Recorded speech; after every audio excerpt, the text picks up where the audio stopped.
اللہ جس کا چاہتا ہے رزق فراخ کر دیتا ہے اور جس کا چاہتا ہے تنگ کر دیتا ہے،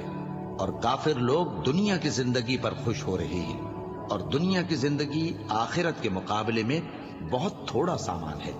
اور کافر کہتے ہیں کہ اس پیغمبر پر اس کے پروردگار کی طرف سے کوئی نشانی کیوں نازل نہیں ہوئی؟ کہہ دو کہ اللہ جسے چاہتا ہے گمراہ کرتا ہے، اور جو اس کی طرف رجوع ہوتا ہے اس کو اپنی طرف کا رستہ دکھاتا ہے، یعنی ان کو جو ایمان لاتے اور جن کے دل اللہ کی یاد سے آرام پاتے ہیں ان کو۔ اور سن رکھو کہ اللہ کی یاد سے ہی دل آرام پاتے ہیں۔